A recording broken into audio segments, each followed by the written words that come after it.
Sa isang nakakamanghang kaharian, maraming iba't ibang mga nilalang ang nagtutulungan kabilang na ang mga makukulay na hayop, mga diwata, mga espiritu at kahit mga tao. Gayunpaman, sa lahat ng nilalang na ito ang pinakakakaibang nilalang ay walang duda kundi ang dragon. Ang dragon ay bihirang makita at bago ka pa makaka-encounter ng isang dragon, karamihan sa mga nilalang na ito ay may tinatawag nilang sariling tahanan.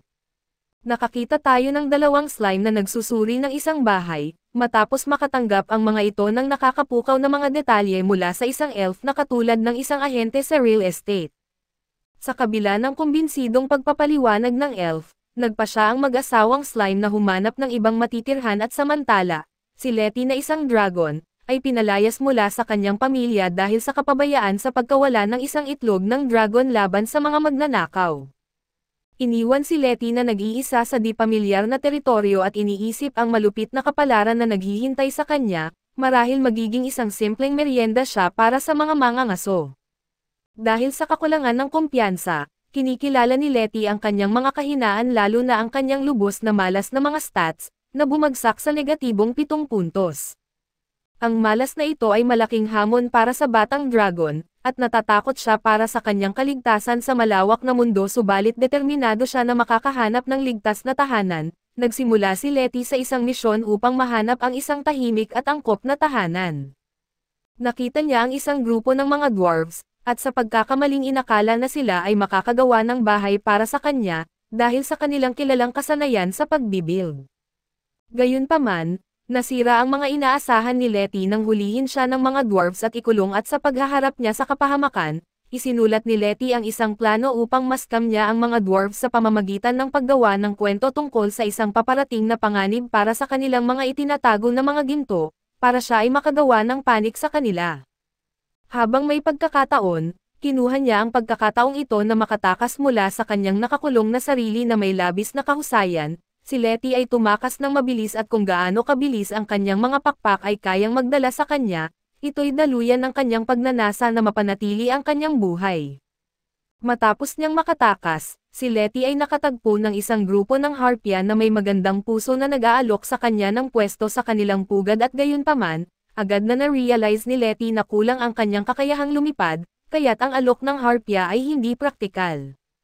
Binigyan siya nila ng magandang direksyon papunta sa mga goblin, sa pag-asang maaaring magbigay sila ng solusyon sa kanyang problema sa tahanan. Natagpuan ni Letty ang mga goblin at agad na nagtanong tungkol sa kanilang mga paboritong putahe. Sa pagkakataong ito, ibinunyag niya na ang mga harpya ang nagpadala sa kanya, na ibinahagi ang kanyang kalagayan. Gayunpaman, ang dalawang goblin ay hindi rin makakatulong dahil sa limitasyon ng kanyang tahanan, ngunit hindi pa rin tumigil si Letty at sa pagkakataon, natagpuan niya ang isang Sakuagen na naninirahan sa isang lawa. Inimbitahan siya nito sa kanilang lugar, ngunit naalala ni Letty na hindi siya marunong lumangoy kaya't hindi rin praktikal ang alok, subalit ang payo ng Sakuagen na lumakbay patungong silanganan kung saan may isang elf na ang pangalan ay Daria, isang espesyalista sa real estate ang nag-aantay. Punong-puno ng pag-asa, nagsimula si Letty sa kanyang paglalakbay. Hindi niya alam na matatagpuan pala niya ang isang grupo ng mga bully na mga bayani at sa kanyang pagkamangha, may misteryosong lalaki ang bigla na lang dumating at mabilis na nilabanan ang mga bayani. Ang misteryosong tagapagligtas na ito ay si Daria, ang mismong elf na hinahanap ni Letty at sa wakas, nagkasama sina Letty at Daria at nagsimula sila sa isang mahabang misyon upang hanapin ang isang lugar kung saan tatawagan niya itong tahanan. Iniulat ni Daria kay Letty ang tatlong mga opsyon para sa tahanan, bumili ng bahay, magtayo mula sa simula, o kumuha ng upa. Tinignan ni Letty ang card ni Daria at nalaman niyang may mabangis na titulong nakalagay at ito ang Dark Lord Theory, at doon ay binibigyang diin ni Daria ang kahalagahan ng paghahanap nila ng ligtas at hindi naaabala na tahanan para kay Letty, malayo sa gulo na dala ng mga bully na bayani. Ipinaliwanag niya na mas malubha ang banta ng mga bayani kaysa mga simpleng mangangaso, dala-dala ang determinasyon at doon ay inihayag ni Daria na panahon na upang simulan ang paghahanap para sa ideal na tirahan para kay Letty. Gamit ang mahika ng teleportation, inilipat ng elf ang kanilang sarili sa isang templo kung saan maaaring makahanap ng kapanatagan si Letty at bago sila pumasok sa templo, binalaan ni Daria si Letty tungkol sa maraming patibong na nakalatag sa loob. ito'y layuning pigilan ang mga bayani o mangangaso sa pagpasok. Gayunpaman, agad na nagbago ang isip ni Letty nang siya ay walang kamalay-malay na nahulog sa isa sa mga patibong. Samantala, natuklasan ng isang grupo ng mga mangangaso ang kanilang presensya sa loob ng templo, ngunit hindi nila kaya na matapatan ang matinding kapangyarihan ni Daria at madali lamang sila na napuksa. Pagkatapos umalis sa templo, ipinaabot ni Daria kay Letty na ang kanilang susunod na destinasyon ay isang mansyon na matagal nang nakatayo sa loob ng 2 siglo, tiyak na hindi siya mag-iisa doon. Isang beses at ginamit ulit ni Daria ang mahika ng teleportation upang dalhin sila sa mansyon ng mga patay at sa simula, nakuha ni Letty ang kanyang kasiglahan sa mansyon ngunit nawalan ito ng sigla nang malaman niyang makakasama niya ang mga multo sa tahanan, tumiklop si Letty sa takot at biglang sumigaw. Nalaman ni Letty na ang espiritong may-ari ng bahay ay si Lord Samuel, isang mabait na kaluluwa na itinraidor ng kanyang dating mga kasamahan at bilang tugon, bumalik sina Lord Samuel at ang kanyang mga tagasunod bilang mga galit na mga espirito na naghahanap ng paghihiganti laban sa kanilang mga traidor na kasamahan. Kahit na nauunawaan ni Letty ang kaibig-ibig na kalikasan ni Lord Samuel, hindi niya magawang manatili dahil sa takot niya sa mga multo at bago umalis, nagkaroon ng isang pag-uusap si Samuel at Daria tungkol sa isang dragon na dati ay kaibigan ni Samuel. Sa isang mainit na pamamaalam, nagsabi si Samuel ng mga magagandang salita para sa paglalakbay ni Letty sa kanyang misyon na makahanap ng tahanan. Patuloy ang kanilang paglalakbay upang hanapin ang tahanan para kay Letty at binanggit ni Daria ang pangangailangan nila ng pansamantalang pahinga, bago ang kanilang patuloy na paglalakbay. Nag-aalala si Letty nang marinig niyang ang kanilang patutunguhan ay ang tahanan ng crone upang maibsan ang kanyang pag-aalala, ipinakita ng elf ang isang bag na kayang magtago ng iba't ibang mga bagay.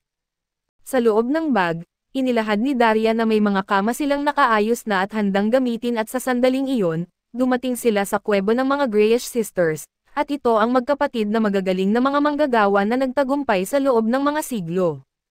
Iniharap ng elf si Letty sa mga magkapatid, na humanga sa kanilang kasanayan at reputasyon bilang madalas na bumibili ng kanilang mga likha, nabighani si Letty habang nililibot niya ang tahanan ng mga kapatid at nakakita ng iba't ibang mga bagay na maaari niyang hilingin.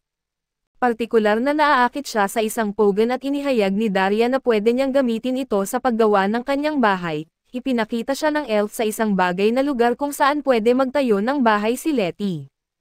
Upang sagutin ang mga gastusin, inihandog ni Letty ang isang ngipin ng baby dragon, bagamat inasahan ng elf na may halaga ang mga ngipin ng dragon, iginiit niya na mas mababa ang halaga ng ngipin ng baby dragon. Gayunpaman, payo ng elf na wag munang mag-alala tungkol sa gastos, at tiniyak sa kanya na ito'y malutas nila sa tamang panahon. Dumating ang mga gnome at ogres upang tumulong sa construction at mabilis na nagsimulang magtrabaho ang grupo. Bagamat kulang si Letty sa kasanayan sa construction pero doon ay nagsikap siyang magambag. Sa mabilis na pangyayari, nakatayo na ng may pagmamalaki ang bagong tahanan ni Letty, handang yakapin siya at doon ay inabisuhan ni Daria si Letty na ang huling hakbang ay paghanda sa darating na pagsalakay ng mga bayani. Plano nilang talunin ang mga bayani at ibenta ang kanilang mga kagamitan upang unti-unting mabayaran ang bahay, at upang palakasin ang seguridad ng bahay. Ipinatawag ni Daria ang isang grupo na tapat na mga hayop. Bagamat kailangan ng umalis ni Daria, nag-promise ito na babalik siya paminsan-minsan upang siyasatin si Letty at habang nagpapahinga sa kanyang silid, narinig ni Letty ang ingay sa labas. Binilisan niyang lumabas upang tingnan, at doon niya natuklasan na matagumpay na nasugpo ng mga bantay ang mga bayani na naghahanap sa kanya, doon ay kumalat ang balita tungkol sa tagumpay ni Letty laban sa mga bayani. Kaya't dumating ang mga mahihinang nilalang na naghahanap ng proteksyon.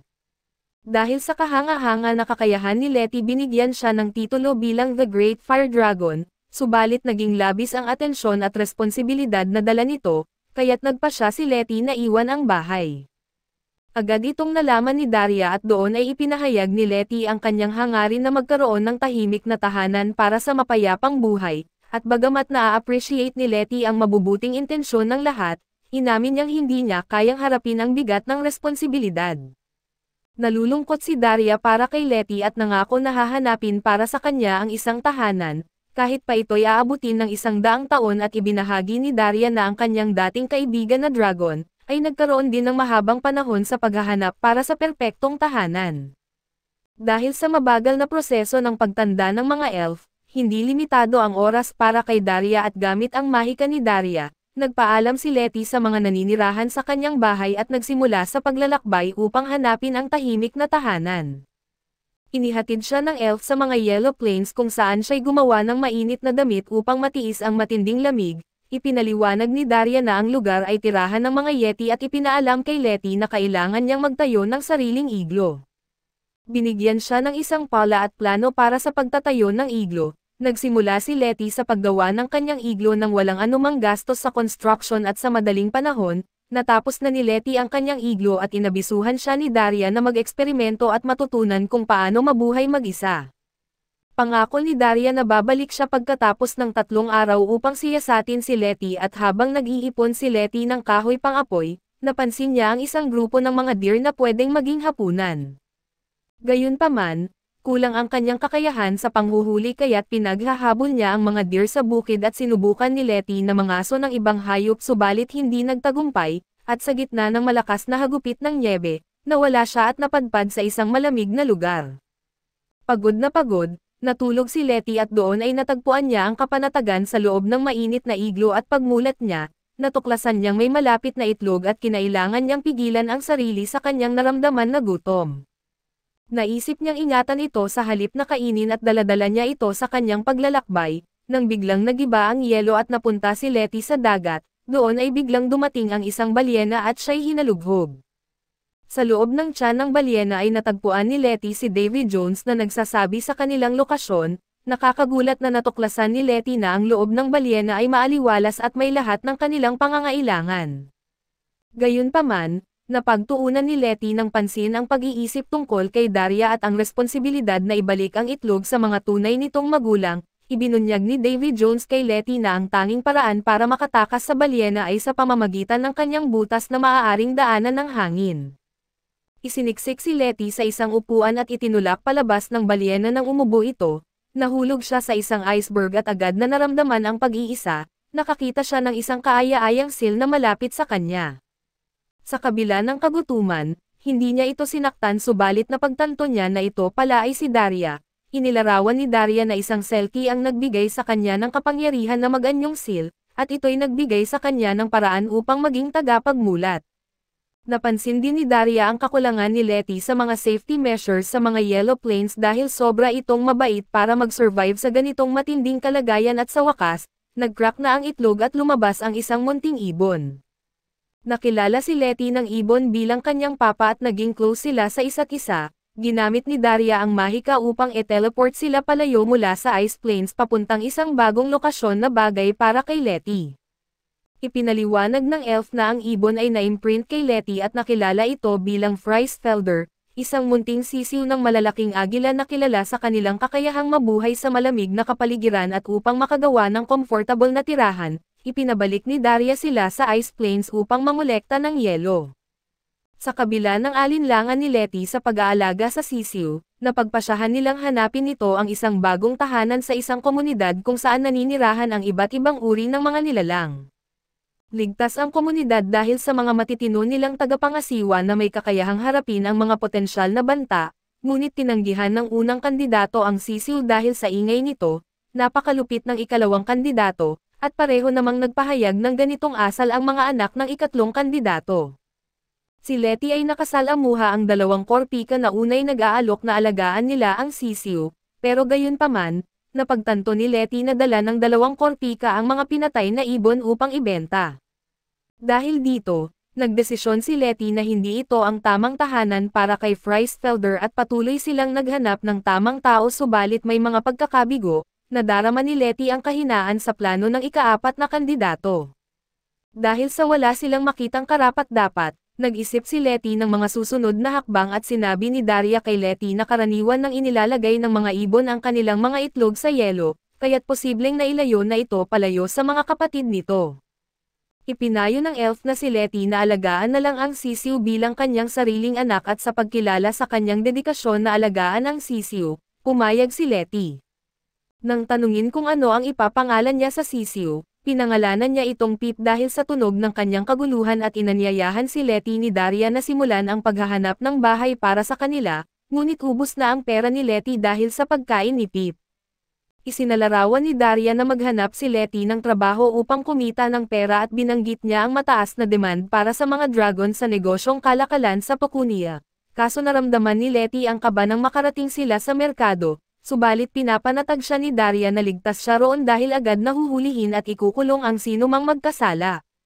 Nakipag-usap sila sa manager na si Arman upang hanapin ang mga oportunidad sa trabaho. Ipinagkatiwala kay Letty ang pagputol ng kahoy at bato, ngunit sa kabila ng mabibigat na trabaho at stress, mababa lang ang kanyang sahod. Kinuha ni Letty ang isa pang trabaho sa isang motel, ngunit nagtakbuhan ang mga customer nang makita ang isang dragon sa harap nila at nadama ni Letty ang pagod at pagkasira ng kanyang kalooban, kaya't napaiyak siya at ipinahayag ang kanyang desperasyon na makakuha ng bagong trabaho. Pinayo ni Daria na hanapin nila ang isang trabaho na kaya lang gawin ng isang dragon at sa huli, inupahan si Letty bilang isang aktor sa isang show at ang hangarin lamang ng Midge, ay tawagin ang isang dragon para sa kanyang palabas at ang perpektong kandidato para rito ay si Letty. Sa pagtatanghal na ito, nagsimula ang mga pangyayari at si Letty sa simula ay mukhang may alinlangan, ngunit sinagip siya ni Pip ang kanyang munting sisiw, nagpatuloy ang sitwasyon sa pamamagitan ng isang malakas na sigaw na nagpagulat sa mga manunood.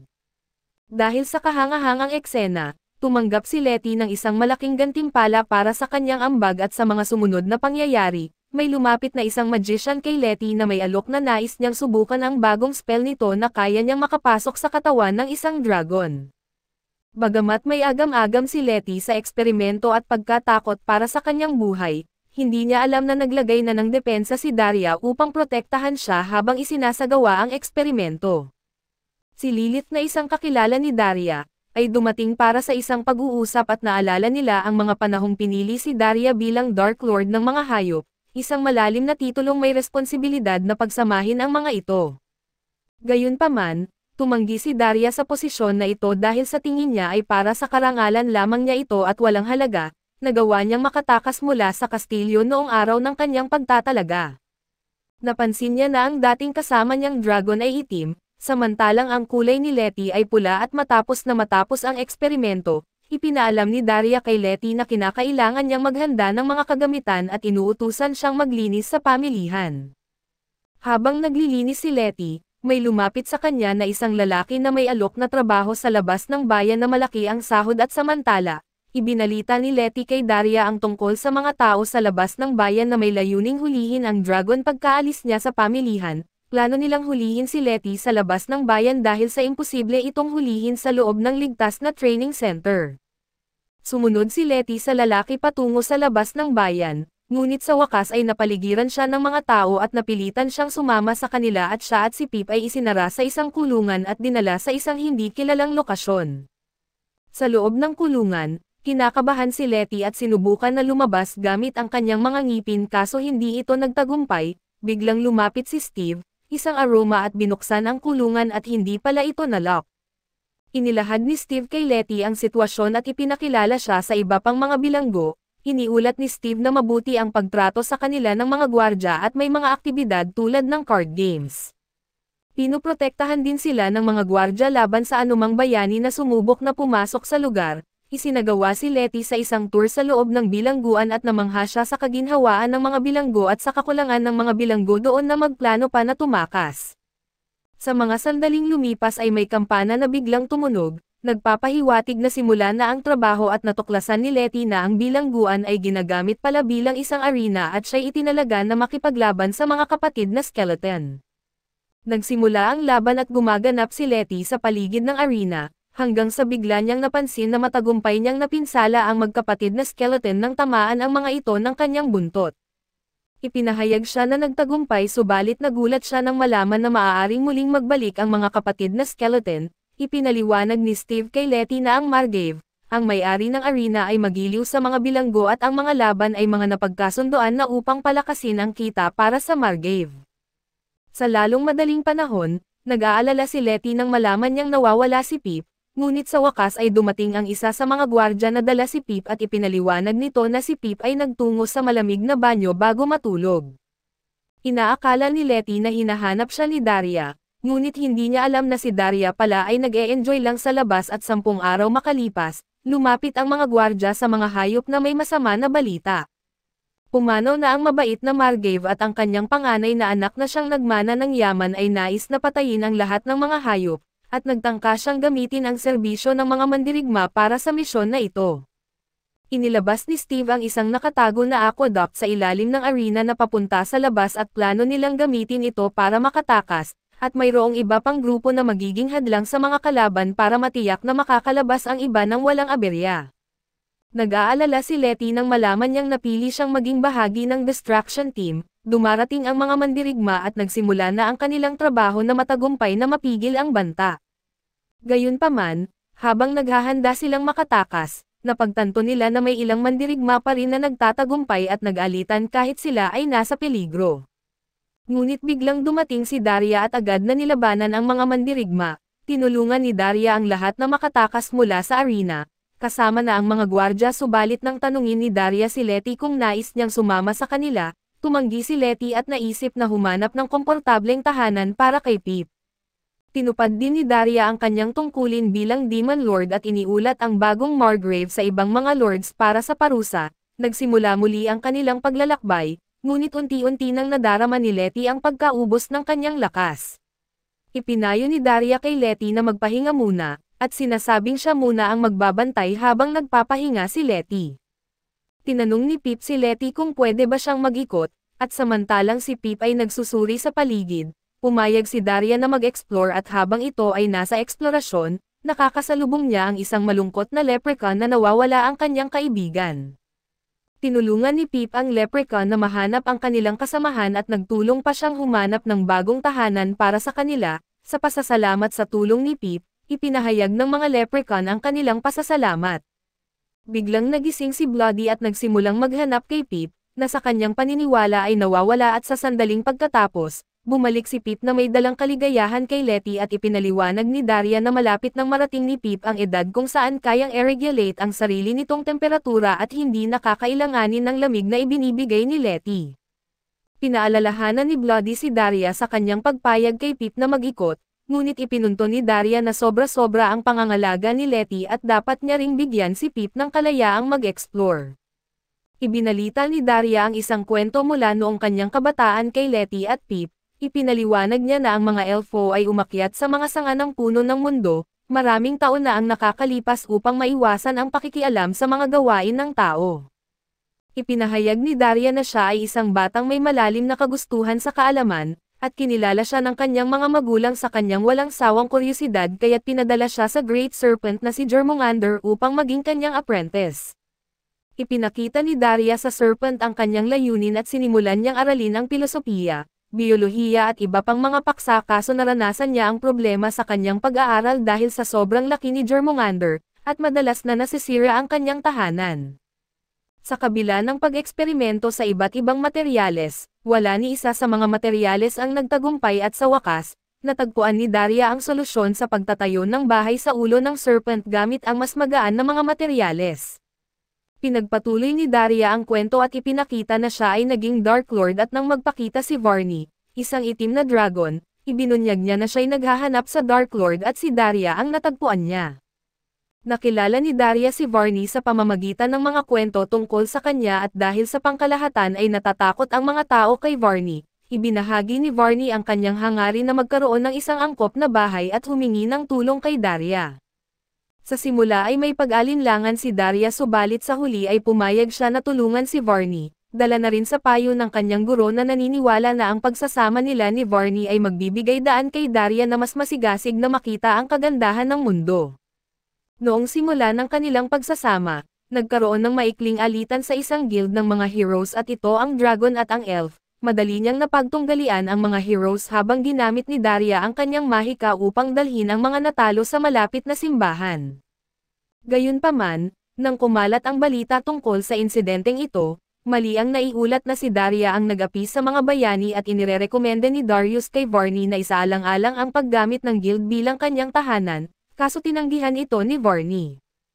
Habang nagpapatuloy ang kanilang 100-year journey sa paghahanap ng isang angkop na bahay, unti-unting nagagalit si Varney at nagiging mainggitin dahil sa kanilang hindi kakayahan na makahanap ng tahanan. Sa sobrang frustration, naisipan ni Varney na atakihin ang mga forts at castles. Inaasam na makahanap ng angkop na materyales para sa pagtatayo at umaasa si Daria na sa pamamagitan ng mga pagsusuri na ito, malalaman nila kung anong mga materyales ang angkop para sa bahay ni Varney.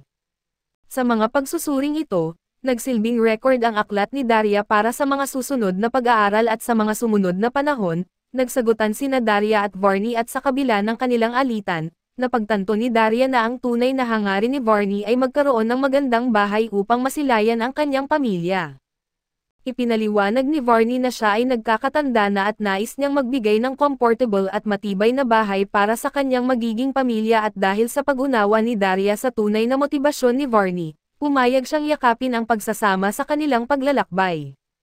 Hanggang sa natagpuan nila ang isang bahay na tumutugma sa mga kagustuhan ni Varney at sa karagdagan, nakita ito ni Darius bilang isang pagkakataon upang mas lalo pang tuklasin ang mundo at palawakin ang kanyang kaalaman. Bumalik sa kasalukuyan, ipinaabot ni Daria kay Pip at Letty na magpapatuloy siya sa kwento sa ibang pagkakataon, ipinalabas ni Letty ang kanyang pagnanais na makahanap ng magandang tahanan. Sa sumunod na eksena, ipinakita na ang isang bihasang hunter at ang kanyang apprentice ay sumusunod kay Letty. Naisilid nila ang trail ni Letty at malapit na nilang mahuli ito malapit sa isang templo. Gayunpaman, sila'y dumating kaso huli na at natuklasan ang bahay na itinayo ni Letty, pero ito'y iniwan para sa iba pang mga hayop na mahihina at nalaman nila ang kahinaan ng ibang nilalang. Narinig ng hunter ang mga guards na nagsasalita tungkol sa mga plano ni Letty para sa kanyang paglalakbay sa mundo at tinutukoy ito bilang ang Flame Dragon Lord, na alarma sa impormasyon na ito. Kaya nagmadali ang hunter na pumunta sa isang guild at humiling na magpagawa at ikalat ang mga poster upang magbigay babala sa iba tungkol sa intensyon ni Letty na sakupin ang mundo. Sa huli, hinabol ng hunter si Letty at isinagawa ang isang ambush kasama ang kanyang assistant upang hulihin ito. Doon ay pinagmamasdan niya si Letty na pinag-aaralan na matalo ang mga dumadaang bandits gamit ang kanyang Dragonfire. Gayunpaman, nagpa siya ang hunter na hindi na nila ito aatakihin sa halip ay umalis ito kasama ang kanyang assistant na may pangakong hulihin si Letty sa tamang panahon, at ipinakita dito pagkatapos, na mismong si Daria pala ang gumawa ng mahika upang mabuo ang apoy. Alam ni Daria na matagal na silang sinusundan ng hunter, nagpa siya sina Letty at Daria na siyasatin ang mga laman ng mga kahon ng bandits at sa pagbukas ng isa sa mga kahon, natuklasan nila ang isang babaeng kinidnap. Nataranta ang babaeng makita ang isang dragon at inakusahan si Letty ng pagdukot sa kanya, pinatunayan ni Daria na sila'y nagligtas sa kanya mula sa mga bandits at bagamat ipinakilala ng babae ang kanyang sarili bilang anak ng isang maharlika na pamilya, nagiging magulo at mahirap maunawaan ang kanyang mga salita. Ipinagtapat ng babae sa elf ang kanyang pag-atubili na bumalik sa kanilang tahanan, at ang kanyang pagnanais na magkaroon siya ng isang bintanang bahay na may paliguan. Pumayag si Daria na tulungan siya at dinala siya sa isang kuweba na may natural na paliguan, subalit siya'y nagalit at nadama na hindi nauunawaan ni Daria ang kanyang nararamdaman, kahit sa mga pagsisikap ni Daria na hanapin ang mga lugar na may mga paliguan, wala sa mga pagpipilian ang tila nakakasatisfy sa babae. Samantala, naghanda si Letty ng paliguan para sa babae gamit ang kanyang kaldero at habang naliligo ito, ibinunyag niya kay Letty na tumakas siya mula sa kanyang tahanan dahil kinain ng kanyang ama ang kanyang cupcake nang walang pahintulot. Nabigla si Letty sa ugali ng babae at formal na pinasasalamatan ng babae si Letty sa pagligtas sa kanya mula sa mga bandits at makalipas ang ilang sandali, dumating ang isang grupo ng mga bayani na nagsasabing si Letty ang nagdukot sa babae. Ipinalalabas nila na ang babae ay isang prinsesa at ayon kay Daria, siya ang nagpapaliwanag at tinukoy na nabanggit nga ng babae ang kanyang royal na estado subalit hindi sila pumansin. Ipinakilala ng babae ang kanyang sarili bilang Nell, at pinahihintulutan ng grupo na tawagin siya sa pangalang iyon at sa gitna ng kanilang mga pagpapaliwanag, bigla ang binisita si Letty ng kinatawan ng Non-Human Internal Revenue Office. Ipinaalam ng kinatawan kay Letty na kailangan niyang bayaran ang kanyang buwis dahil siya ay namumuhay ng malaya nang hindi nagtutupad sa kanyang mga obligasyon sa buwis. Tinuro si Letty sa isang malapit na opisina ng buwis upang mag-file ng kanyang report. Sa opisina ng buwis, Nag-fill out si Letty ng isang form at binigyan siya ng paalala ni Daria na huwag kalimutan na banggitin ang bahay na kanyang itinayo at ipinabatid ni Letty sa kinatawan na ipinamigay na niya ang bahay. Habang inaayos ang kanyang mga dokumento, hindi sigurado si Letty sa halaga ng kanyang buwis at doon ay ipinaliwanag ng kinatawan na may mga allowances para sa mga magulang, at eligible si Letty para sa child allowances upang suportahan si Pip. Makalipas ay ipinaalam ni Daria kay Letty na ang susunod na property na kanilang i-explore ay matatagpuan sa ilalim ng sewer system ng Royal Capital, direktang sa ilalim ng Nell City. Nang makarating sila sa dungeon na itinayo ng mga tao, para sa pagsasanay ng mga bayani at doon ay sinabi ni Daria na kailangang maging public servant si Letty kung gusto niyang manirahan sa dungeon. Nababahala si Letty sa posibilidad na makaharap ang mga bayani sa loob ng dungeon, pero pinatitiyak siya ni Daria na sarado na ang dungeon para sa araw na iyon. Sinamahan ni Letty, Daria at si Nell ang pagsusuri sa loob ng dungeon, at matagal bago nila natagpuan ang lugar ng boss kung saan natuklasan nilang kinakailangan nila ang partikular na mga stone reliefs upang buksan ang pinto. Nakilala ni Nell ang isa sa mga kinakailangang bato na nakalagay sa upuan, at nang buhatin niya ito, nagsimula ang kisame na bumababa at sa kabutihan, natagpuan ni Pip ang isang lihim na daan at nakatakas na sila sa panahon na sila ay mawalan na sana ng hininga. Natuklasan ni Letty at Nell ang isang hagdan at napagpasyahan nilang akyatin ito, na nagdadala sa kanila sa Royal Palace. Natuklasan nila na karamihan sa mga kabalyero at ang hari ay nasa isang misyon upang hanapin si Nell, ngunit may mga bayani sa kastilyo na iniisip at inaakala na hawak ni Letty si Nell na parang hawak na bihag. Dumating si Daria sa tamang oras upang harapin ang mga bayani at makalipas ang mga sandali, dumating sa hari ang balita na hawak ng dragon ang kanyang anak, at inaatake ng mga knights ang palasyo at humihiling na ibalik na si Nell. Hindi alam ng hari na ang sitwasyon ay isang pagkakamali, inaamin ni Nell kay Letty at kay Daria na hindi pa siya handa na bumalik sa kanyang ama, ginamit ni Daria ang isang depensa laban sa mga kabalyero. Isinara ang lahat ng mga pinto maliban sa isa na konektado sa drawbridge. Nag-hire si Daria ng mga gnomes upang magpasabog ng mga bato sa mga knights, umaasa na mag-give up sila sa bandang huli kaso patuloy na matigas ang puso ng hari at pagdating ng gabi, iniwan ng mga gnomes ang kanilang mga pwesto, na nagpapahintulot sa mga sundalo na pasukin ang kastilyo. Hinahabol ng hari si Letty, inuulan siya nito hanggang sa isang silid na malapit sa isang magic spell at sa loob, natagpuan ng hari ang kanyang anak at nagkaroon sila ng matinding usapan.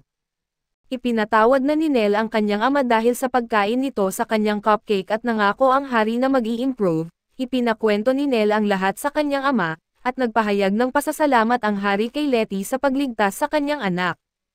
Nais ni Nell na sumama kay Letty sa kanyang pakikipagsapalaran sa paghahanap ng bahay, ngunit tinanggihan ito ng hari.